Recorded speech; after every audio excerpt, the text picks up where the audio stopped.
The men's ice hockey team took a trip to Lake Placid and faced off against Colgate in the ECAC semifinals, losing in double overtime. And the transfer portal is now open, and the women's basketball team is losing 3 star players. All this and more on Bobcat Breakdown, starting right now.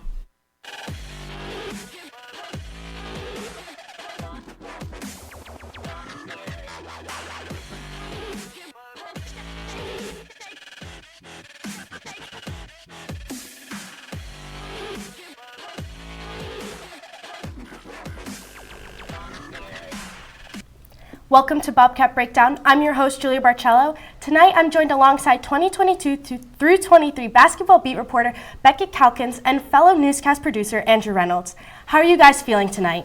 I'm excited to jump right into this. You know, a lot of hockey and basketball stuff to get into tonight, so I'm really excited. Beckett? Hey, I'm excited as well. It's first time on desk as an analyst for me on this show, so we'll see. Yeah, same as well. All right, let's jump right into it. This past weekend, the men's ice hockey team faced off against Colgate in the ECAC semifinals. The Bobcats lost 1-2 in double overtime. After the game, head coach Rand Pecknold had a few words to say about his team's performance. Let's take a listen.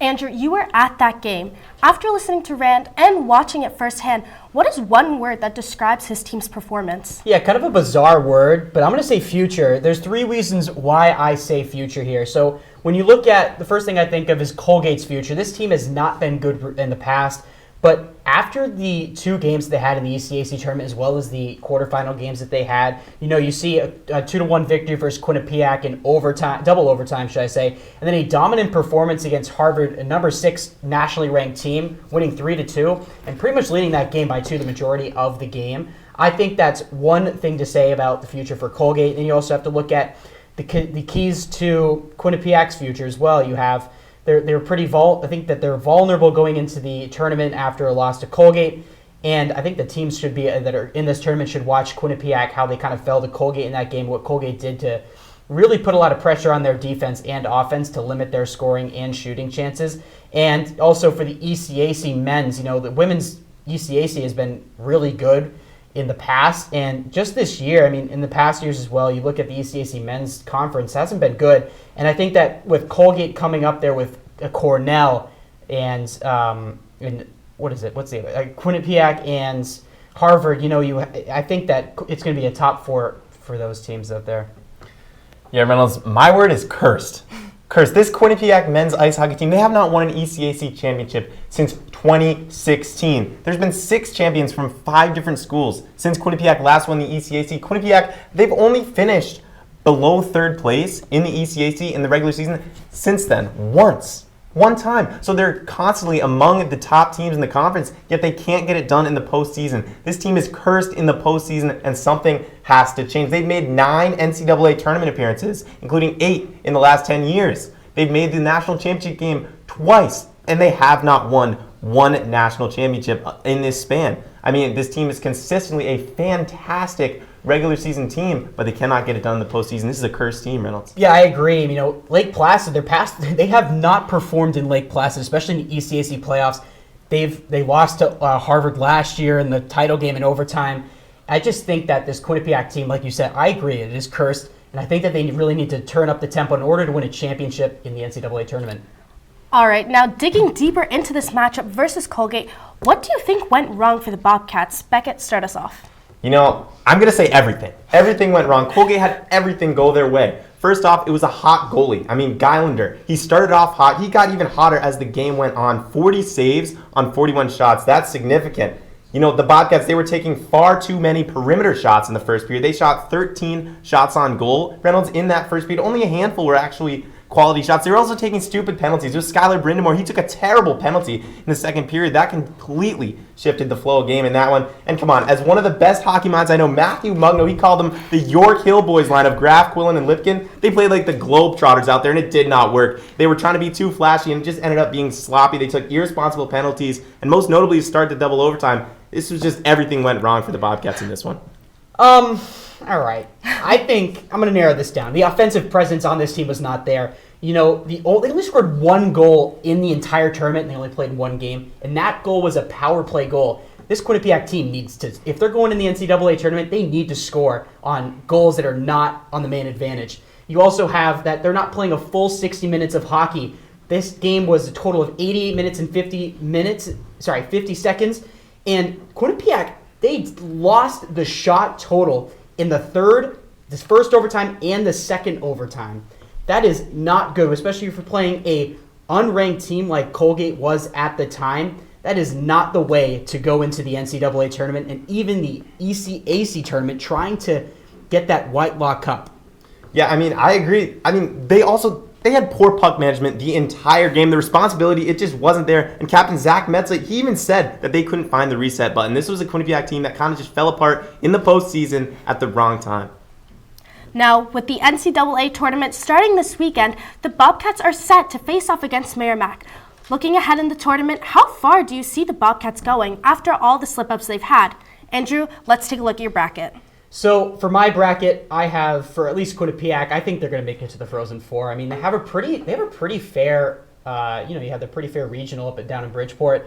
I think they're going to beat Merrimack handedly. I think that game is going to be a 3-2 win. I think it's going to be a pretty solid game. And then you also have the Harvard for that regional final. I think that one's going to be a 3-1 victory. And if you look at because two ECAC opponents here this season, Quinnipiac has outscored them 7-1. One of them being a shutout, and I think that Quinnipiac will lose to Michigan in that semifinal for the championship.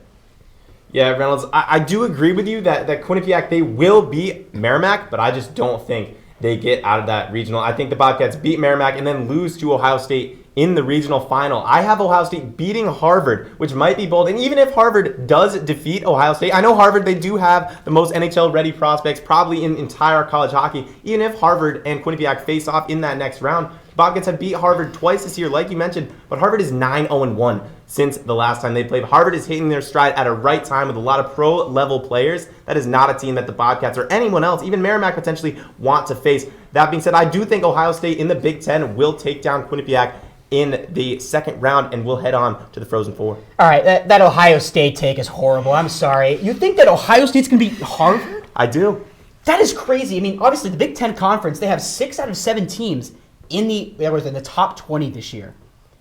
And Harvard is just a way better team than Ohio State. Reynolds, hear me out. Ohio State ranks lower. The Ohio State Buckeyes. The Ohio State Buckeyes. They have the number 1 penalty kill in the country. Almost 90% on the kill. They have a top 17 scoring offense. They're averaging over 3 goals a game. Their scoring defense, they're allowing almost less than 2.5 goals per game. And their power play percentage, they're not only stopping the opposing team's power play, they're scoring when they take advantage of those penalty opportunities. This Ohio State Buckeyes team, they might be a force to reckon with if in I'm the mistaken, postseason. you said Ohio State's going to the Frozen Four? I did say that. Beckett, who are you? What are these takes, dude? I have faith in this Bobcats team. That first forward line is deadly. Quillen, Graf, Lipkin, incredible goal scorers. They all three of them lead the team in scoring this year. You also have that first D line, Jake Johnson, Zach Metza. Jake Johnson, I had said at Bobcat Game Day earlier this year that he's the most underrated player for Quinnipiac. He had a +4 in the Yale game. He created a lot of offense and prevented a lot of goals in that game.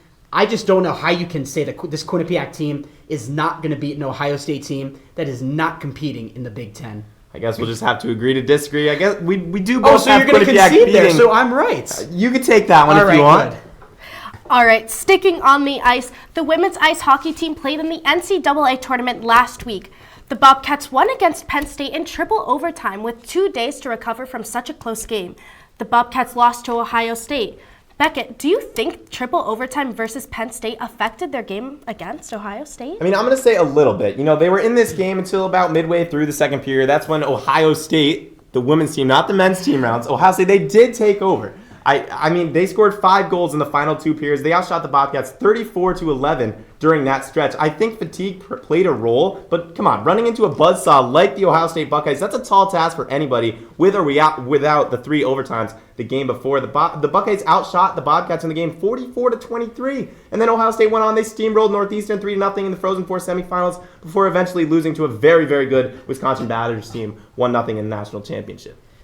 You know, I agree with what you're saying. I honestly think that nothing really affected this game. I think that Quinnipiac should have blown out Penn State. They should have absolutely obliterated them. Penn State's not really a great team. And going into a third overtime against Penn State is not the way that you want to go into the tournament, playing against a fellow Big Ten team, the Ohio State Buckeyes. And I think Andres was the reason why Quinnipiac stayed in that game against both Penn State and Ohio State. And, you know, in that Ohio State game, Quinnipiac scored the first goal, and they outshot the number 1 team in the country, 12-10 in the first period. But after that first period, Quinnipiac fell down. They fell like a rock. You know, I'm pretty sure Ohio State outshot them by like at least 20 in that second period. And Ohio State was the better team, and all odds was against Quinnipiac. So I wouldn't really say that it affected the team that much. But you are admitting the Bobcats outshot the Buckeyes in the first period, and then it went downhill after there. So you don't think the fatigue throughout the game from playing 3 overtimes the game before, that could have carried over? That might be the reason why they allowed 5 goals in the last 2 Ohio State periods. was the reigning defending champions in this game. And I think that when you face a number 1 team, they say, okay, we need to step up. We have the talent. And also, you notice in that second and third period and so on, that this team was fast. They're way faster than Quinnipiac. Well, I think Quinnipiac needs to get faster skaters, and because Ohio State, that speed and skill was just was way better than Quinnipiac, and that was why they won that game 5-2. All right. As the women's ice hockey team season has come to an end, who is your MVP? Andrew, start us off. Hot take here, Madison Chandler. Do you want to? All right, I'm going to tell you why Madison Chandler is the MVP on this team. She had in the first month. She had 2 ECAC Rookie of the Weeks. First game at home, she got a hat trick in her first game. Like I said, at home, and then she also scored the game-winning goal against Harvard in October, which helped her win that second ECAC Women's Ice Hockey Player of the Week. Now, she also got the first ECAC Rookie of the Month as well. And she scored at Frozen Fenway, and she scored the game winner against Penn State to send them to the regional final against Ohio State. Now, I say all these examples, but let me give you the stats to back this up, Beckett, because I know you disagree with me. I do disagree. There. This is ridiculous. Yeah, I know. You think it's a bad take, but I'm going to tell you why. 5th on the team in goals, she has 12. 2nd on the team in goals per shots, which is 14.6. But I would actually say she's first because Mallory Malacher, who scored 1 goal on 3 total shots this year, is in first place. So Madison Chandler, in my book, is number 1 in that category. And also, she is first in plus-minus this year. Those are the stats, Beckett. All right, well, Reynolds, let me give you my player. Real quick.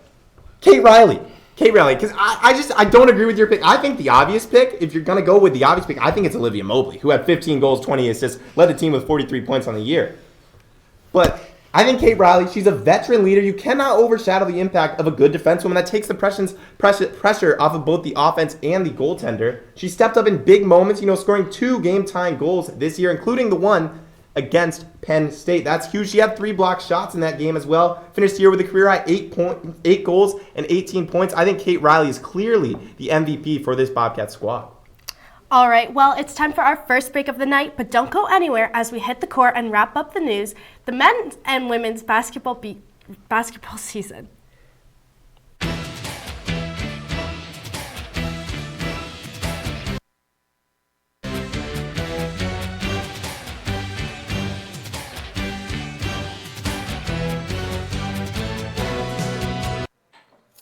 What do you think you're doing, Kevin? Was just gonna drive home. There are several warning signs present that you shouldn't be driving. Like hearing voices? Like your text-to-emoji ratio? Oh man, the selfies. Selfie, nailed it. We all have warning signs that let us know that we're probably not okay to drive. Mine is pretending to be your subconscious. Craig, come on man, let's split a ride home. I don't think that many kids in my son's school even do it. He makes fun of his friend who vapes. He would never try it. She's into soccer. She's on the honor roll. She's just not the type. No way. No way. No way. No way, my kid would never vape. Get your head out of the cloud. Today, nearly 8,000 kids will start vaping. Maybe even yours. Learn about the dangers at talkaboutvaping.org. Multiple studies have shown that marijuana can slow both driver reaction and response time, which can be really dangerous. It's here. It's here. Wait. What? I can't drive. Why? My. Oh.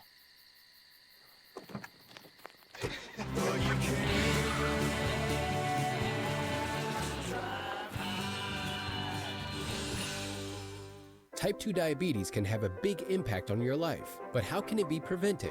Well, the first step is knowing if you have prediabetes, a serious medical condition that puts you at high risk for type 2 diabetes. 1 in 3 American adults has prediabetes, but more than 80% don't know they have it. The good news is, prediabetes can be reversed, and for many people, healthy changes in their daily routine can make a big difference. Take the 1-minute risk test today at doihaveprediabetes.org. The Quinnipiac men's basketball team played Marist twice within a 5-day span, and they went from winning by 12 to losing by 16 in the quarterfinals of the MAC tournament. What deserves more credit for the outcome of this game? Good play by Marist or poor performance by Quinnipiac? Beckett, basketball is your sport. Start us off. I'm going to credit Marist. I mean, I think it was good play by Marist, but the Bobcats, they got behind early due to this good play by Marist. And the thing that stood out that Marist did, they prevented the Bobcats from making a run.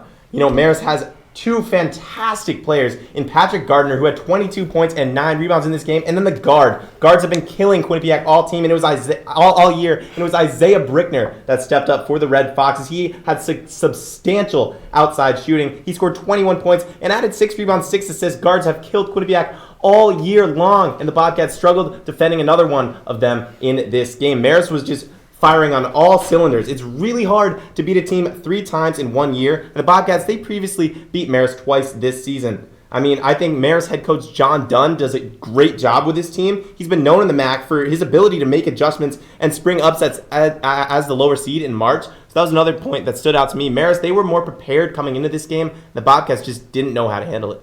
Yeah, I mean, I can agree with you that it was good Marist, but I'm actually going to take both sides here. I think that it was bad play by Quinnipiac, but I want to start off with this. Ryder, the number 2 seed in this tournament, was also upset as well by St. Peter's.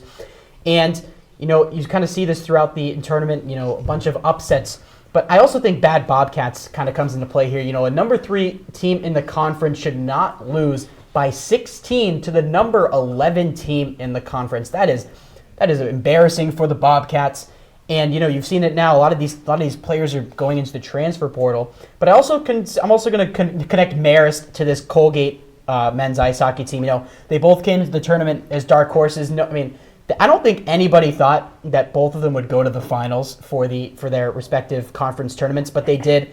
Colgate ended up dominating the ECAC tournament, while Marist didn't dominate the ECAC tournament. But they made it to the finals, but eventually lost to Iona. So you're going to kind of agree with me and kind of not. How are you going to take both sides in this one? It's a good or a bad question. Good Marist, bad Quinnipiac. You're playing 50-50 game here. I said, you know what? I did give more reasons for good Marist, so I'm going to probably take the good Marist. So we're going to agree. We're going to agree. Okay, we'll take that. All right, the transfer portal is now open, and the women's basketball team is losing Rose Cavalry, Michaela Morris, and Mackenzie Helms. Andrew, what is the team's biggest need heading into next season? You know what they need? They need shooters. They need to get 3 points and just 2-pointers throughout these games. You're losing a lot of forwards to the transfer portal as well as graduation.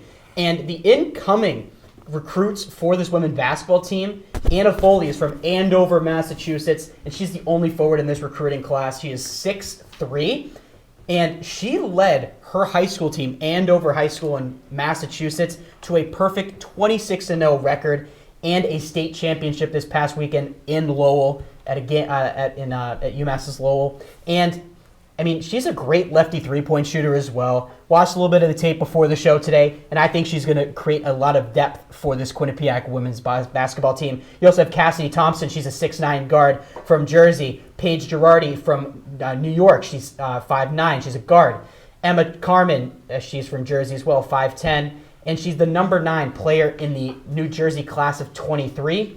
And Carson Martin is 5'7". She's a guard, and she's from Georgia. She was a state champion in her sophomore year with 1K in points and 500 assists. Reynolds, every single basketball team in the country at any level could use shooters. That's not specific. I mean, you want to put the ball in the basket, you need shooters to do so.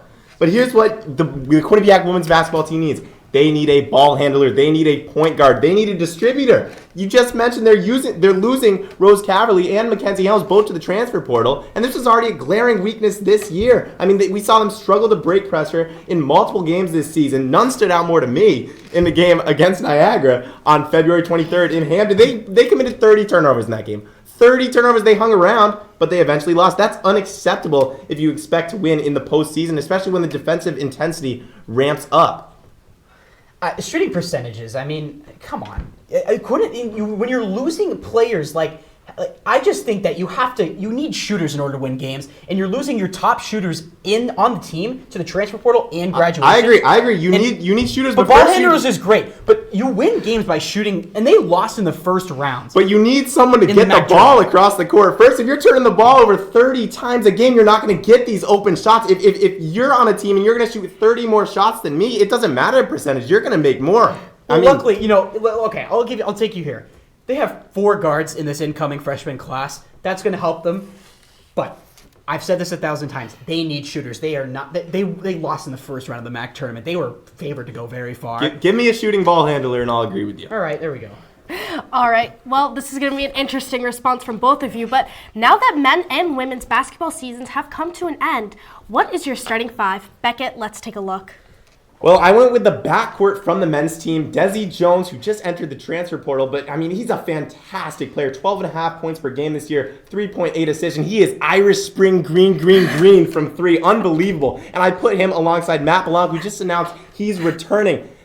Then I flipped the switch and went with the entire front court of the women's team. I went C.T. Haywood, Mary Baskerville, and Michaela Morris. Morris did just enter the transfer portal as well, but I just think that, like in the previous question, this women's team needs ball handlers, so I went with the backcourt of the men's team. And the front court of the women's team has been a strength all year. They've been dominant against MAC opponents. Baskerville, Morris, Haywood, all averaging around 9 points and 6 rebounds a game. You know what? I will agree with you on one thing. Desi Jones, he got 399 points this season. He was MAC second team. And for my 4 other players, Jackie Grisdale, second leading scorer on the team for the women's basketball team. Starting guard, ability to beat bigger players. You also have Lewis Courtwright. He's the junior, third leading scorer on the team with 319 points. And C.T. Haywood, how can I forget, leading the team in points, all MAC third team. And then Paul Otieno, hot take here, leading rebounder on the team with 47 boards. Or he led rebounds on the team by 47 boards, 33 blocks on the team, 22 more than Ike Nweke. Reynolds, you're missing Matt Blanc. This is a guy, he was an all-MAC first-team player this year in the preseason awards. He's coming back next year. He averaged 12 points a game this year. He's a fantastic two-way player. He's 6'4", brings great size at the shooting guard position for the Bobcats. You cannot leave Matt Blanc off this list. It was a toss-up, Beckett. I'm going to be honest with you. It was a toss-up. I had to go, but I had to choose my pick. All right, guys. No. Well, it's our last break of the night, but don't go anywhere. We will be right back.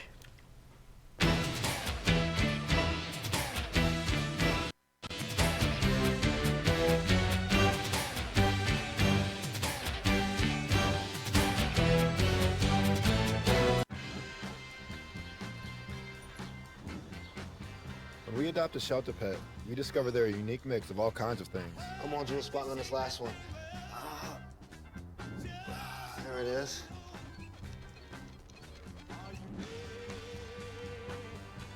Keep going with it. Leo. They're a little bit of a lot of things, but they're all pure love.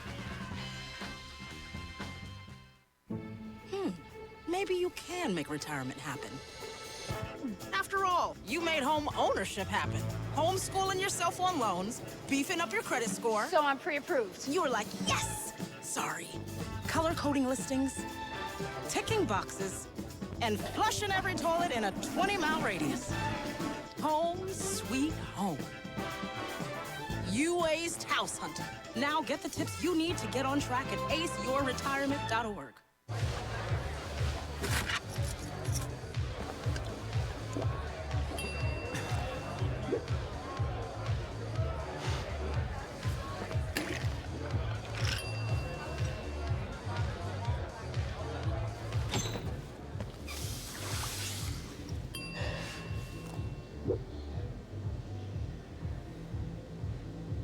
If you need to do something to feel okay to drive, you're not okay to drive.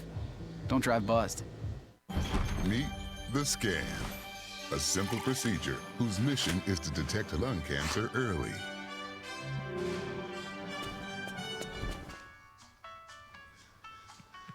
I'm here to save you. But I feel fine. That's great, but you may still be at high risk for lung cancer. Oh man, that's a new fence. If you smoke, early detection could save your life. Learn more at savedbythescan.org. Welcome back. It's time for the QBSN Game of the Week. This past weekend, the Quinnipiac men's ice hockey team traveled to Lake Placid, New York to take on the Colgate Raiders in the ECAC semifinals in a game that was a win-or-go-home game. Both teams looked to advance to the finals. Raiders' first-year offenseman Daniel Panetta got Colgate on the board first as he collected the puck off of Jaden Lee turnover and slipped it past Yaniv Peretz to put Colgate up 1-0. It would take 2 more periods of hockey until Quinnipiac was able to respond when Ethan DeYoung buried the rebound past Carter Gylander to even the score at 1. One overtime period wasn't enough for these teams, so they went to a second sudden death overtime. Colgate's Ross Mitten would be the hero for Colgate as they upset the Bobcats on the move to the ECAC championship game versus Harvard. It's time for everyone's favorite part of the night, Final Roars. Beckett, the floor is yours. Among the great athletic facilities we have here at Quinnipiac is M&T Bank Arena. Built in 2007 and home to both men's and women's ice hockey and basketball teams, as well as the acrobatics and tumbling team. The Quinnipiac Soccer and Lacrosse Stadium was built in 2017 and the Field Hockey Stadium in that same year. One thing that stands out is the lack of these resources for the baseball and softball teams here on campus. The baseball and softball fields are nearly identical in terms of amenities and both could use a significant renovation. Neither field has permanent seating, but small portable bleachers can be seen up the first base line at each field. The baseball field has a significant hill in right field that happens to be in fair territory.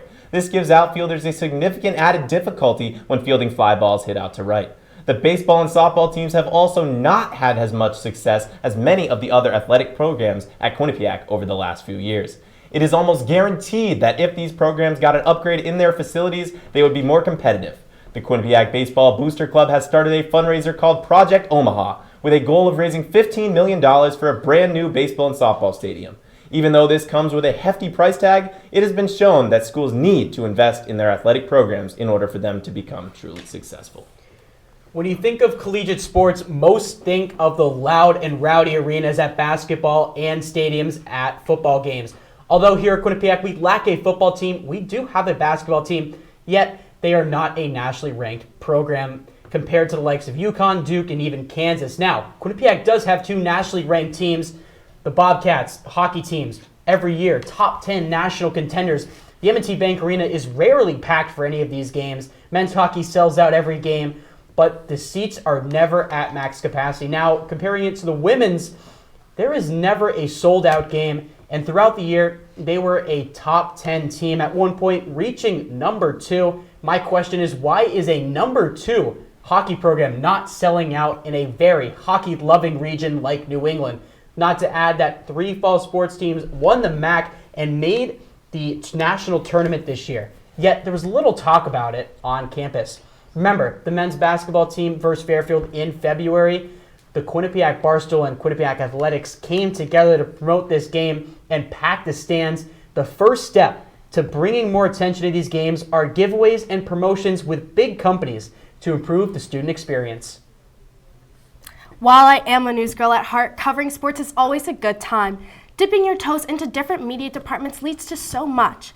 My first experience covering sports at Quinnipiac is one I will never forget.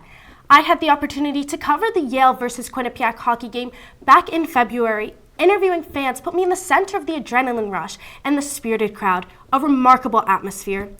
When trying out new departments, new doors are guaranteed to open, and it is a great way to discover your true passion as well as becoming well-rounded in the media world, which is so important.